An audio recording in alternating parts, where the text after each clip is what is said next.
Hola amigos, ¿cómo están? Aquí en el programa Godzilla en el Mapocho, que está en su número 37, vamos avanzando rápidamente. Hoy día tenemos un invitado que ya lo voy a presentar. Les cuento que la película que elegimos en esta oportunidad es la película No, que da para muchos temas, ¿ok? Y antes que nada les decimos, como en todos los programas, que hay un iconito que está como por aquí abajo, que es para que ustedes se suscriban al programa, que eso nos da mucho gusto, ir como poco a poco más gente nos va viendo y va enterándose de nuestras novedades, de las películas que vamos presentando. Estamos como siempre con Alejandro Chats. ¿Cómo estás, Alejandro? Hola, hola. ¿Todo bien acá? ¿Listo ¿Listo para listo para el comentar? ataque? Sí, siempre. Perfecto. Y bueno, y estamos con nuestro amigo, porque amigo de verdad, Ricardo Gamboa, que lo más importante antes de decir su currículum es que es un mediocampista de pierna fuerte, rudo en la cancha, que es su característica principal. Pero además como complemento, solamente como complemento, es profesor de la Universidad de Chile, es cientista político y también ¿cómo se llama? Ha escrito harto, tiene bastante conocimiento, es experto en temas de partidos políticos, temas electorales y toda la cuestión, así que viene de perilla para la película que estamos viendo ahora, que a todo esto la película No la pueden ver en Netflix, está en el catálogo de Netflix, así que aprovechen de verla. Bueno, Ricardo, ¿cómo estáis? ¿Qué tal? Muy bien, muchas gracias. Hola Alejandro, hola Johnny, muchas gracias por la invitación. Aquí estamos, bueno, agradezco la invitación para comentar esta película y que creo yo que es útil no solo desde el punto de vista de la película, sino de los temas que plantea y sobre la situación histórica que intenta describir. Y en ese sentido me alegra mucho estar aquí porque creo yo que es una bonita instancia para discutir algunos puntos interesantes a ese respecto. Eso para revisar, ya es una película histórica en un contexto distinto, así que ahí Claro. vamos a hincarle el diente. Bueno, solamente para introducir la película, aunque es muy conocida, sobre todo en Chile, es una película del año 2012, el director es Pablo Larraín, que además la escribió Pablo Larraín y Pedro Peirano, que es súper conocido por el tema de 31 minutos, el Plan Z y todo lo que hizo en el canal, ¿cómo se llama ese canal? El Rock and Pop de su época, ¿cierto? Eh, Está protagonizada por Gael García, está Luis Ñeco, está Alfredo Castro, está la Antonia Segers, está Cantillana. ¿Y qué más se puede? Bueno, la película trata de todo el proceso electoral, del triunfo del no, del plebiscito del año 88, ¿cierto? Y esta película fue la primera película chilena que postuló a mejor película extranjera en el Oscar. Después se han ganado algunos premios, después La Mujer Fantástica y La Historia del Oso, ahí ya ganaron otros Oscar. Pero lo más interesante de todo de esta película es sin duda la reedición, como más o menos lo introducía brevemente Ricardo, de cómo vemos hoy día el tema del plebiscito. Es súper interesante, no sé si se dieron cuenta muchachos, o por lo menos para mí fue muy llamativo la participación de políticos en la película. Que hoy día pareciera que es una cosa que sería difícil de que ocurriera en este momento, con el descrédito que tienen los partidos, incluso lo mismo que más o menos la película, en cierto modo, porque también desliza una crítica al final, es una alegoría, digamos, al triunfo del no, que hoy día está muy cuestionado, digamos, no sé, por ciertos sectores o no sé si podríamos decir por la ciudadanía completa. Entonces no sé si hoy día esa es una película muy del 2012 desde esa perspectiva. No sé cómo lo veís tú, Ricardo, para tirarte los fuegos al tiro, para que vaya a chutear y pegue y haga la primera Sí, trancada en el partido. sí, va a ser una trancada fuerte, yo creo. Bueno, yo creo que bueno, primero tengo que aclarar una cosa, yo no soy experto en cine, no soy cinéfilo, y en ese contexto a mí me costaría mucho y no tendría lo que no haría sería intentar calificar o comentar siquiera la película desde el punto de vista cinematográfico, de su calidad, ni siquiera de la calidad de los actores. Yo no tengo las capacidades o lo instrumental analítico suficiente para efecto de analizar ese aspecto. Entiendo, he leído algunas críticas a propósito de esto y bueno, leí que bueno, hay toda unas apreciaciones positivas en torno al tipo de cámara utilizado, ¿cierto? Al rol de ciertos actores, a cómo bien cumplieron sus roles. Claro, a mí obviamente me parece bien y otros me parece que lo hacen mejor. Claro, es un elenco desde el punto de vista del cine chileno. Premium. Claro que tampoco sé mucho de cine chileno, pero me parece que son actores conocidos y que han tenido una trayectoria bastante positiva, digamos. En ese sentido, no, me parece que la película probablemente esté bastante bien lograda, ¿cierto? Y creo yo que ahí hay una cuestión bastante positiva. Ahora, es una película muy elogiada, según he leído, según sé, bueno, postuló al Oscar y evidentemente no voy a, digamos, desmerecer eso, digamos. Pero a mí me parece, yo soy más bien, yo después de haberla visto 2 veces, yo tengo digamos, una apreciación más bien crítica. A ver, antes de eso, una cosa positiva, que es un poco lo que quería decir al principio, que es que yo no sé mucho de cine, como dije, pero me parece que son pocas las películas políticas. Y en ese sentido, sea una película que intenta traer a la memoria y de alguna forma describir un proceso político histórico tan relevante, me parece que es útil y necesario, digamos. En ese sentido creo que tiene un mérito bastante importante y recrea también, porque usa muchas imágenes de ese periodo, imágenes que no es que recree, sino que trae las imágenes que se filmaron efectivamente en ese momento, ¿cierto? Lo cual trae muchos recuerdos, sobre todo los que en esa época estábamos entrando a la universidad y para nosotros fue un momento espectacular en la vida, digamos, o sea, a los que estaban con el sí incluso también, digamos, es un momento el cual muy difícil de olvidar, porque era un momento de mucha tensión, donde se estaban jugando varias cosas, y donde, claro, cada uno tomó una posición, ¿cierto? Yo estaba con el no sé, tú, Johnny. sí, por supuesto. Bueno, pero había gente del sí, yo tengo muchos Sí, amigos que eran del sí hasta el día de hoy, digamos, ¿no? Pero creo yo que desde ese punto de vista hay una cuestión interesante, ¿cierto? Y que el traer de nuevo y recrear, ¿cierto? Ese periodo histórico a mí me parece muy interesante. Ahora, donde yo soy crítico es por varias razones, pero una primera y central, sí. que es que, por lo menos como yo la entendí, puedo equivocarme en esto, pero a mí me da la impresión, o creo que la película transmite la idea de que el triunfo del no fue fundamentalmente un efecto o resultado de una campaña publicitaria y en ese contexto de una campaña publicitaria hecha por una sola persona o que tuvo un liderazgo casi único. Respecto del segundo punto, porque el primero me parece más interesante, yo lo he conversado con alguna gente que estuvo en ese comando y me dicen, y todos coincidieron en la misma crítica, evidentemente que hay digamos, es una película y por tanto debe tener alguna, porque además tiene una trama con la mujer, a la cual no me voy a referir, pero un protagonismo desmedido de una persona, lo cual no se condice con la realidad de la época o con la realidad de los hechos, en términos de que fue una organización bastante colectiva. Claro, fue un triunfo colectivo, tenéis razón. No, pero además la organización de la campaña del spot fue muy colectiva. Eso es lo que me dijeron personas que estuvieron ahí, y que salen de la película. Entonces, en ese sentido creo yo que ahí hay una cuestión que me parece que la película, por ser película probablemente, porque García Bernal probablemente debe ser un actor caro de pagar, ¿cierto? Había que darle una dimensión en ese sentido. ¿No? Esto no sé si lo ponen en el video o no, pero es una especulación. Pero creo yo que ahí hay una cuestión que, digamos, subraya demasiado el rol de una persona en circunstancias de que, de acuerdo a lo que yo sé, puedo estar equivocado, fue una actividad o un proceso bastante más colectivo.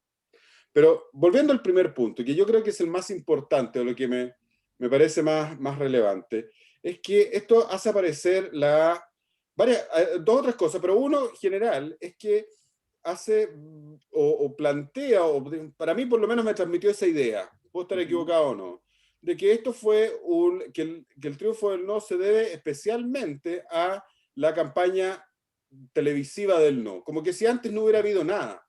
Y me parece a mí que eso o transmite la idea de que en el fondo hasta ese momento había algunas figuras políticas, ¿cierto? Que además no tenían mucha convicción en torno a esto, ¿cierto? Y que en realidad lo que dio el gran vuelco y lo que hizo, lo que fue particularmente decisivo, ¿cierto? Fue la campaña publicitaria que además, ¿cierto? Como dije, aparece como que fuera prácticamente de una sola persona. Y digo esto ¿por qué? Porque si uno mira, y como yo no soy experto en cine, pero sí sé algo de historia política de Chile, hice clases durante mucho tiempo de esta materia, y conozco relativamente bien el periodo. El triunfo del no se viene a forjar, creo yo, y fundamentalmente primero, obviamente, porque la oposición dio una serie de pasos en la unidad, se reorganizaron los partidos, pero porque además, yo diría desde el año 85 en adelante, desde el Acuerdo Nacional, ¿cierto? Bueno, después el Comité de Elecciones Libres, ¿cierto? Bueno, una disputa siempre bastante tensa en términos de qué tipo de estrategia, ¿cierto?, desarrollar contra el régimen militar, ¿cierto? Que se dio en distintos lados, ¿cierto? La estrategia socialista, ¿cierto? Los almeidistas versus los PS Briones o PS Arrate, después, ¿cierto? Luego entre chascones y guatores en la democracia cristiana, ¿cierto? Toda esta idea de cómo enfrentamos la estrategia. Pero una vez definido, ¿cierto? Bueno, además, la izquierda con su estrategia más revolucionaria, que fracasa, ¿cierto? El 7 de septiembre del 86, ¿cierto? Bueno, pero una vez que... Con el Frente Manuel Rodríguez y la estrategia armada. Exactamente, el atentado allá en el Cajón del Maipo, ¿cierto? Pero una vez que eso, ya, en el fondo, cuando las fuerzas democráticas, o digamos, toda la oposición se convence de que aquí va a haber, lamentablemente, que jugar en la estrategia que plantea el régimen, en el marco institucional que plantea el régimen, se desarrolla toda una actividad organizativa, ¿cierto? Y de propaganda y de movilización callejera, ¿cierto? En la cual no solo participan los partidos, ¿cierto? Participan organizaciones sociales, los gremios profesionales, el rol del colegio médico, el colegio de ingenieros, el colegio de arquitectos, el colegio de abogados, se desarrolla y se despliega, y se organiza y despliega toda una estrategia de movilización territorial, que creo que primero fue, ojo, porque esto no era menor, el tema de la inscripción, porque eso sí que fue difícil. O sea, sin esa capacidad de la oposición de convencer a todos los que eventualmente votarían no, de inscribirse en los registros electorales, fue una campaña gigantesca. Sin eso la campaña publicitaria de la tele da lo mismo. Es que ahí está la clave. Disculpa que te interrumpa, pero eso es súper importante decir. Para votar en esa época tenías que estar inscrito en los registros electorales, porque no es como las generaciones nuevas no necesariamente lo saben. Exactamente.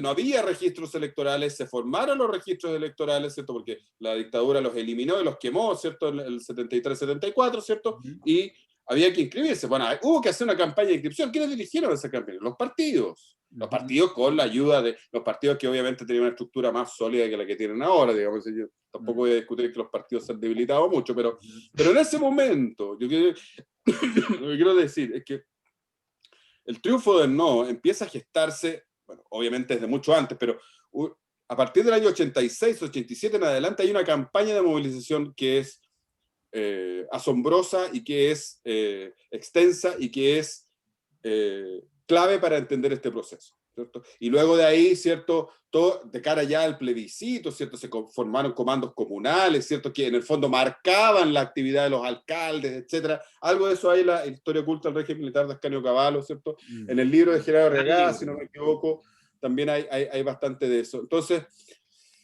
me parece a mí que la película en ese contexto reduce un poco el triunfo del no, el proceso político y en definitiva el triunfo a un pedazo de esa campaña que no voy a decir que es irrelevante.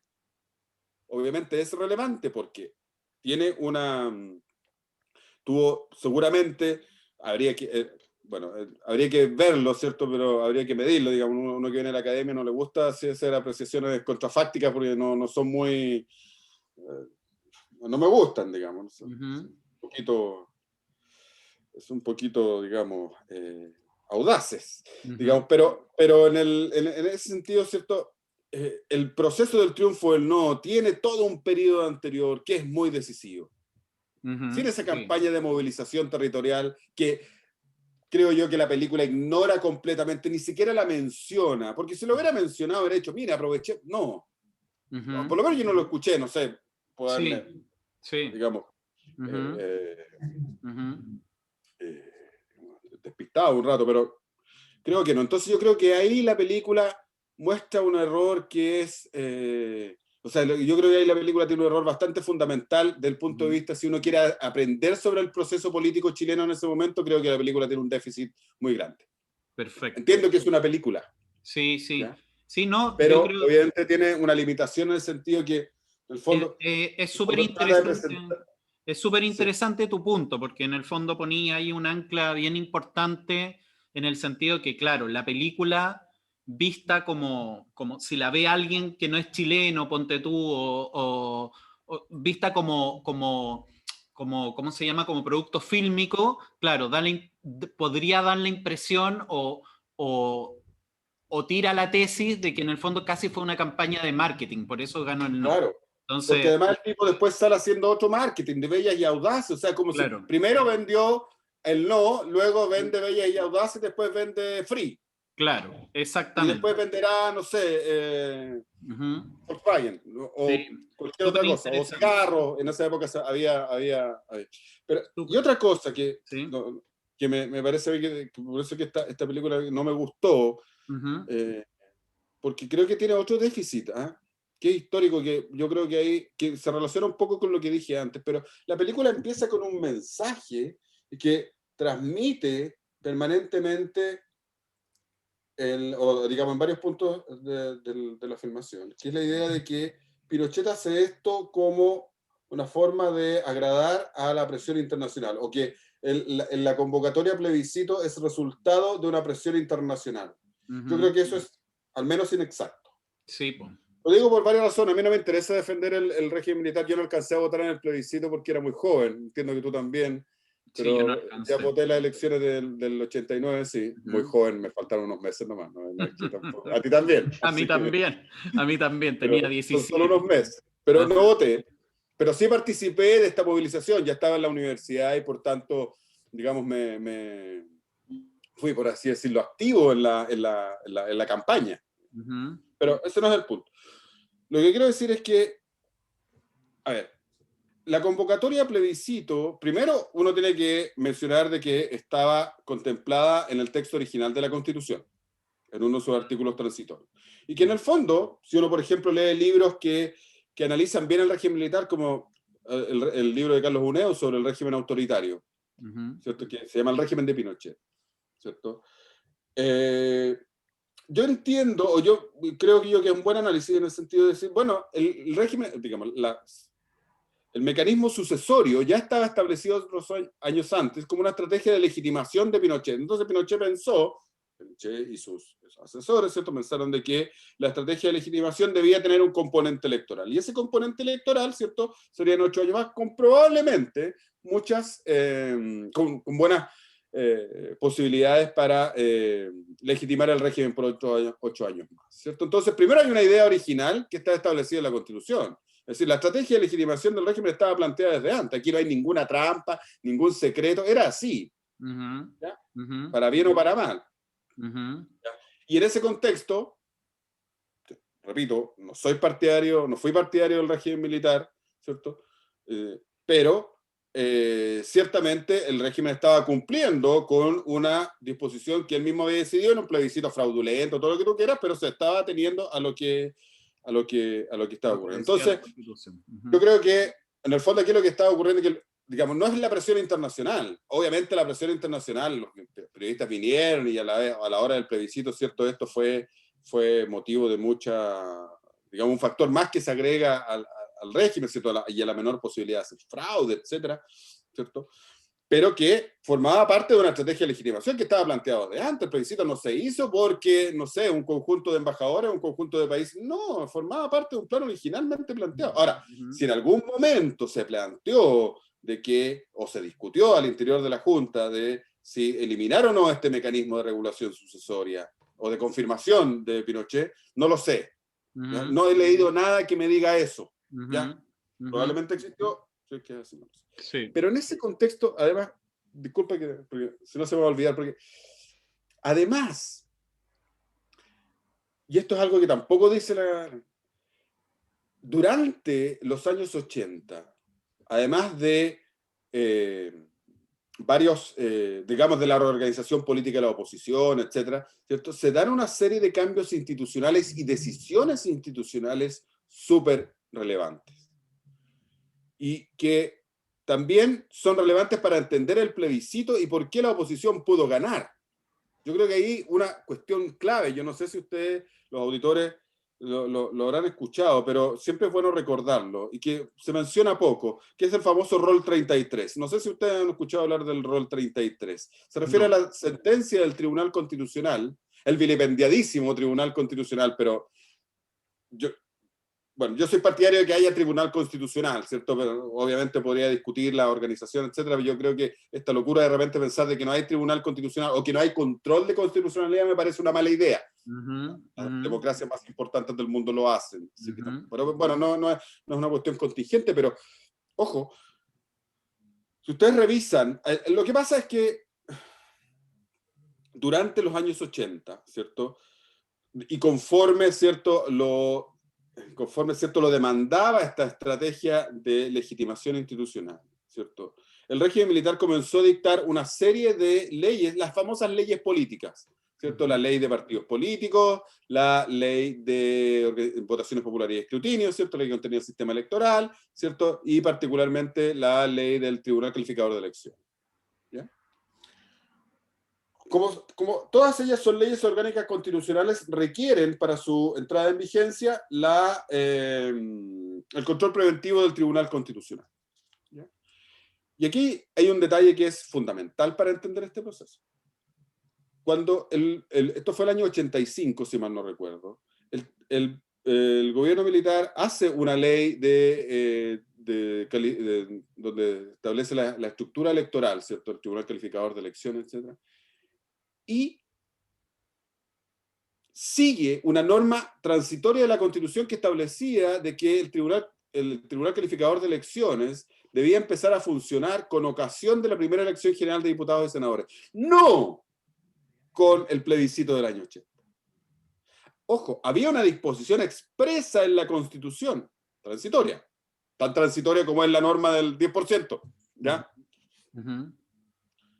Y el Tribunal Constitucional declaró inconstitucional ese proyecto de ley porque violaba la Constitución, a pesar de que la Constitución, esto es súper interesante, esto es como nuestra sentencia fundante, ¿cierto? De nuestro sistema institucional, ¿cierto? Donde dice, es contrario a la Constitución decir lo mismo que establecía la Constitución en un artículo transitorio, porque él decía, y aquí el liderazgo institucional es de Eugenio Valenzuela Somarriba, ¿cierto? Que era el ministro del Tribunal Constitucional que lideró una mayoría de 4-3 en favor de declarar inconstitucional, ¿cierto? El proyecto de ley, ¿cierto? Señalando de que si Chile tenía un sistema electoral público, si Chile era una república democrática, hay toda una serie de... Un plebiscito no podía estar sin la operación o digamos, no podía, cualquier evento electoral no podía sino estar bajo la supervisión, ¿cierto? Y regulación de un tribunal calificador de elecciones. Si el Tribunal Constitucional no hubiera dicho eso, el plebiscito del año 88 se hubiera realizado sin un tribunal calificador de elecciones. Es decir, sin un órgano autónomo que garantizara la corrección de ese plebiscito. Importante. Luego, no sé si, no me acuerdo en cuál proyecto fue, debe haber sido la ley de votaciones populares y escrutinio, por ejemplo, la franja electoral no estaba contemplada, televisiva gratuita. Y eso lo hizo el Tribunal Constitucional en la sentencia, si mal no recuerdo, puedo estar equivocado, pero en la sentencia que resolvió sobre el proyecto de ley de votaciones populares y escrutinio. Entonces, digamos, hay toda una serie de elementos históricos e institucionales y procedimentales que son fundamentales para entender esto. Entonces, y la película ni siquiera hace el intento. Porque uno podría decir, bueno, ya lo pasamos rápido, pero ni siquiera hace el intento. Entonces, no estoy diciendo que haga una película sobre una sentencia del Tribunal Constitucional, No, pero se entiende. Pero ojo, hay toda una evolución institucional que permitió ese resultado. Sí. ¿Ustedes se imaginan no sé, espectadores, ¿ustedes se imaginan un plebiscito sin tribunal calificador de elecciones? No, sí, súper. Ahí sí que habría sido un fraude brutal, así habría sido imposible. Sí, yo creo que los dos puntos que ponía ahí son súper interesantes, digamos, tanto desde el punto de vista de lo colectivo que fue el triunfo del no, es lo primero que mencionaba, y ya en estos aspectos que digamos que son más técnicos, súper bien. Oye, yo le quiero preguntar al Alejandro, que es otra generación de nosotros, Ricardo, ¿cómo vio la película? ¿Qué te pareció, digamos, todo el tema? Nos vamos a alargar unos 5 minutitos más. Pero yo quiero pedir una cosa porque voy a reivindicar la película desde otro punto de vista. Vale, dale. Te damos el cierre para que hagáis el gol. Como no así nunca goles. O sea, pase gol. Tengo más gol que Alejandro. Bueno, está de más decir, lo digo casi todos los programas, pero yo nací en el 99, o sea, estoy muy alejado a lo que ocurrió ahí, no estuve ni cerca de nacer, sin ofenderlo a ustedes que están un poco mayores, pero ya ha pasado su tiempo. Mira, yo mi cuota generalmente, lo que aporto en el programa, es visto desde una crítica cinematográfica, desde los puntos más técnicos quizás. Y lo que te puedo decir, lo que les puedo decir respecto a eso es que la película es mejor de lo que yo me acordaba cuando la vi hace unos 10 años, 8. Y me llamaron la atención un montón de cosas. Primero que está como grabada con esta cámara media ochentera, que en principio lo encontré entretenido, así como que era innovador, le daba su toque a la película, pero después como lo encontré medio pretencioso, no sé, como medio, encuentro medio feo así que se mueva la cámara, no sé, como que al final termine medio quemado con esa decisión del director. Que por cierto, encuentro muy interesante que esta película la dirija Pablo Larraín, que es hijo de Hernán Larraín. Siento que es un punto de vista interesante desde ese sentido, cosa que muchas veces me pasa con Pablo Larraín, que sus películas son como carecen como de un sustento que a veces es necesario, porque donde tú andas en Neruda, yo siento que son puros peos que él tiene y quiere mostrar lo buen director que es, y hace como un montón de cosas pretenciosas que realmente no llevan a ningún lado. Entonces esta es como una película más personal para él, de cierta manera. Entonces en ese sentido yo siento que hay un nivel de apreciación que se puede rescatar desde quien hizo la película. Lo que me gusta bastante es que esta película es muy consciente de lo que es, siento yo. A diferencia de lo que plantea Gamboa, y nuevamente resaltando que yo no tengo la referencia propia de lo que significó vivir en ese tiempo, yo creo que simplifica bastante todo el proceso del plebiscito del no, pero lo hace de una manera que es como amigable con el formato del cine, porque claro, se llena un personaje, pero este personaje, hay una película ahí, o sea, la película gira en torno a este personaje y obviamente es más fácil hacer una trama en torno a eso. Y en relación a las cosas que desea mostrar y las que no muestra, me gustó mucho que se enfocara, por ejemplo, en las discusiones que hay entre los comandos del no, o sea, entre la gente que organizó la franja. Hay un momento en la película que me gusta mucho, que es sobre un sujeto que al ver por primera vez lo que plantea este tipo, el García Bernal, como que queda frustrado y dice que en el fondo esto es una burla a mis compañeros, a mi familia que han sido torturados, que han sido reprimidos. Y como que ese enfoque, que la película tenga ese enfoque de discusión entre el mismo comando del no, me pareció bastante interesante. Creo que era como lo que se tenía que revisar. Y disculpa, y eso fue real, ¿eh? O sea, esas disputas entiendo que fueron reales dentro del comando, digamos. Claro, pero yo siento que la película fácil, entre comillas, hubiera sido como resaltar la censura y lo terrible que fue hacer la franja del no y que al final salimos victoriosos. Pero no, se fue por otro camino que creo que igual es súper válido y es súper interesante en ese sentido. Uh-huh. Qué buen punto. Oye, pues te voy a pasar la pelota de nuevo, Ricardo, pero antes te quiero, de nuevo, ¿cómo se llama? Te la tiro para el mismo sector, para que esta vez la agarrí. Porque no siempre tenéis buen dominio ahí del balón, pero ahora vamos a tratar de que la agarrí. La envidia. No, es que yo un poco, claro, así como el Ale muchas veces hace comentarios relacionados con lo cinematográfico, digamos, aporta harto desde esa perspectiva. A mí me gusta siempre decir que las películas son obras, son creaciones de su tiempo, y en la perspectiva histórica son muy interesantes verlas.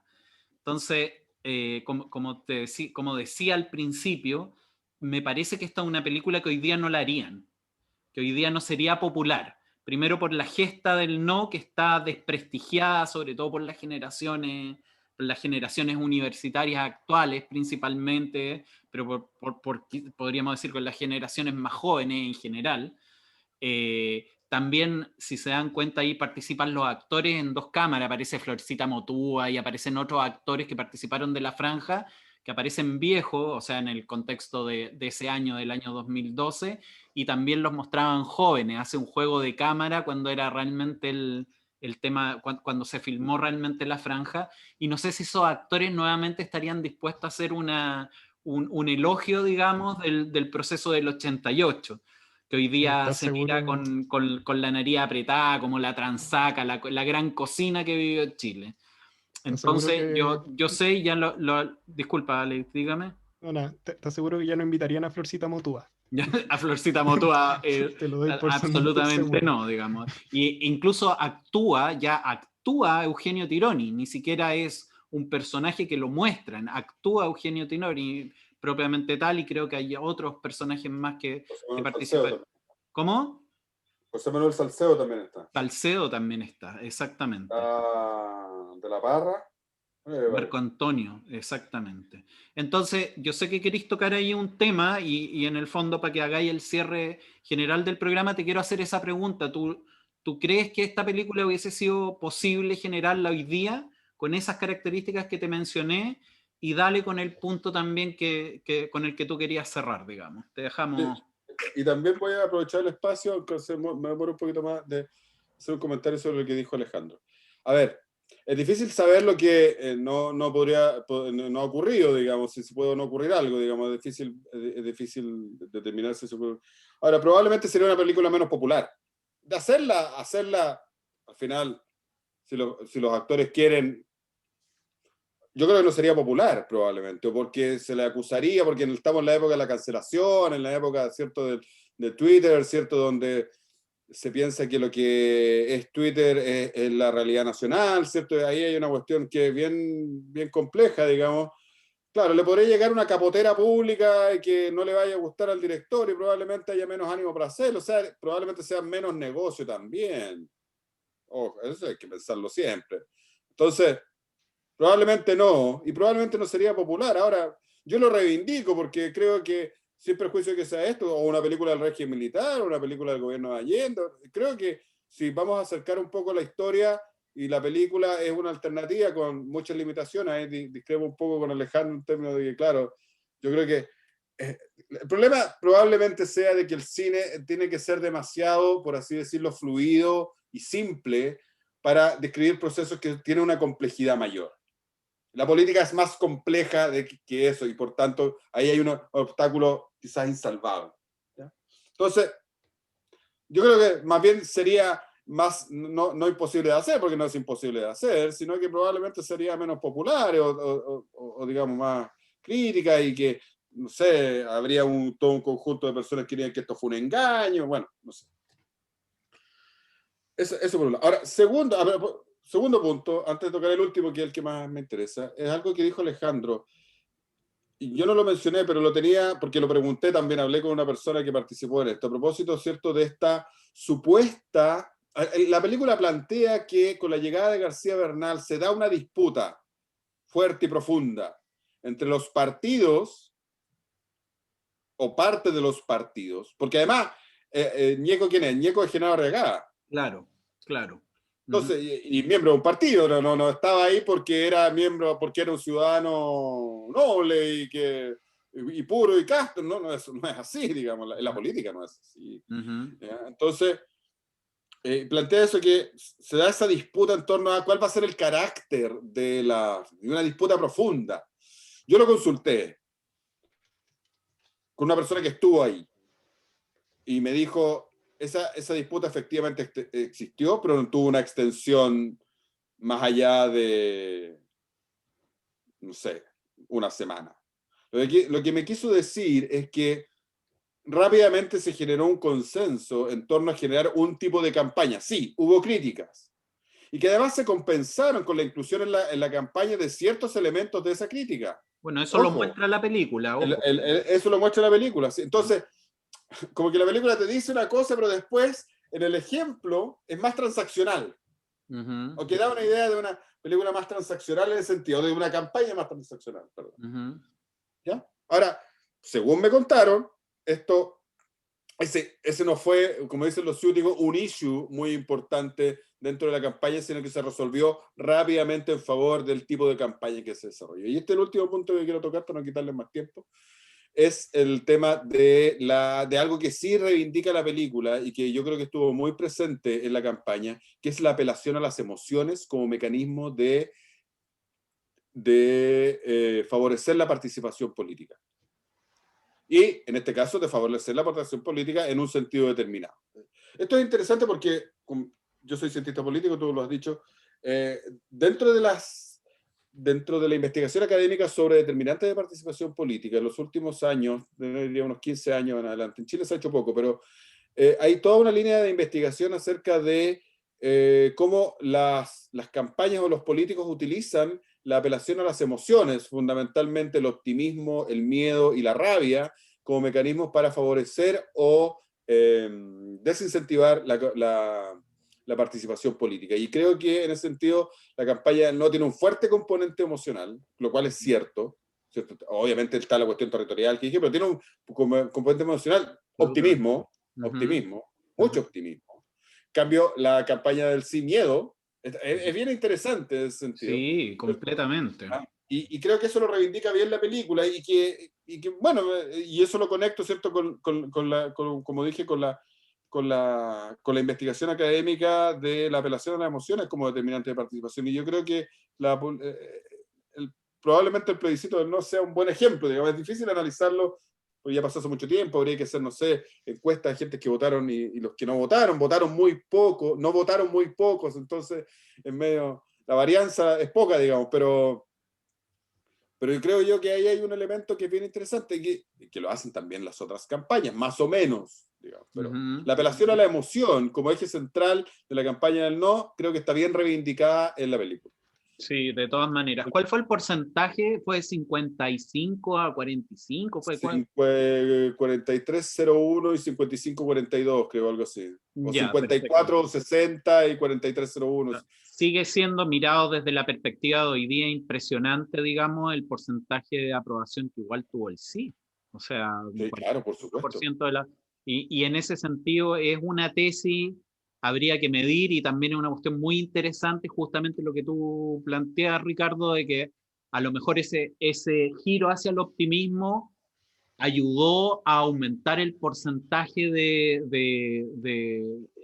no, digamos, Sí, que claro, finalmente estaba de alguna manera algo estrecho, digamos. Claro, entonces yo me acuerdo poco tiempo después de eso haber tenido una clase con Gerardo Arriagada en la Católica, y él decía que la campaña del no en ese contexto se orientó, sobre todo en una parte final, ¿cierto?, a favorecer, a ganar el corazón, no en la mente.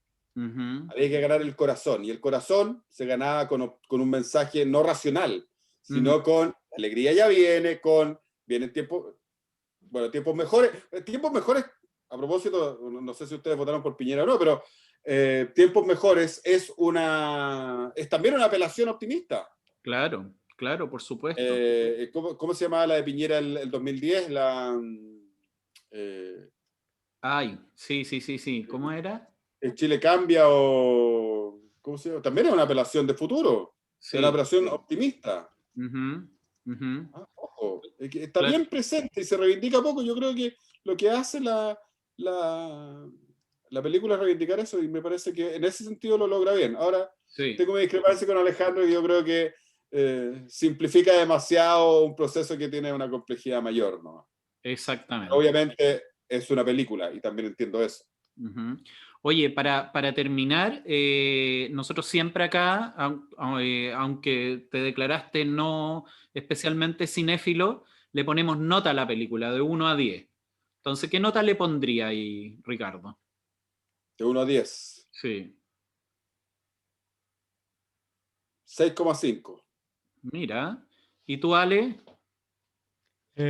Yo le pongo un 7, fíjate. Sí, 7 mira, de 10. andamos todos más o menos cerca. Yo también le pongo un 7. Y recuerdo que cuando la vi la primera vez, yo que siempre he sido concertacionista, digamos, cuando la vi la primera vez me dio mucha rabia, que sentía que como que la película, sobre todo en el final, decía en el fondo que entramos a un periodo de marketing, de que en el fondo todos se vendieron. La vi más así. Y ahora que la vi la segunda vez ya no lo vi tan marcado, fíjate. No me resultó eso. Yo creo que el mensaje del marketing y eso era más de la persona. No sé, me quedé con Sí, esa idea. Que sí, el es tipo que, podía vender política, vender calzoncillos, vender maní, o vender teleserie, o bebida, o... pero fíjate que cuando la primera vez que la vi me quedé con esa sensación y esta segunda vez que la vi me quedé más con lo que estás diciendo ahora. Oye, bueno, yo creo que o sea, el tema del no, el plebiscito, la constitución y sobre todo ahora que vamos a entrar en el proceso constituyente y lo que es Chile hoy día y la crítica a ese periodo o la reivindicación futura que pueda venir, la historia da muchas vueltas, es un gran tema, pero se nos acabó, de hecho nos pasamos hartos minutitos, digamos, con lo interesante que estuvo la conversa con Ricardo. Te queremos agradecer cualquier cantidad, Ricardo, a ver si te tenemos No, para de otra nada, lo ocasión quiera, lo quiera. para conversar con nosotros y para que nos aporte con estos puntos súper centrales que tocaste. Así que muchas Perfecto. gracias. No, gracias a usted, ha sido un gusto compartir con usted y muchas gracias por la oportunidad. Vale, un abrazo, que estés muy bien. Súper. Chao, Ale. Que le vaya muy bien. Nos Chao. vemos. Chao, Chao, también. chao.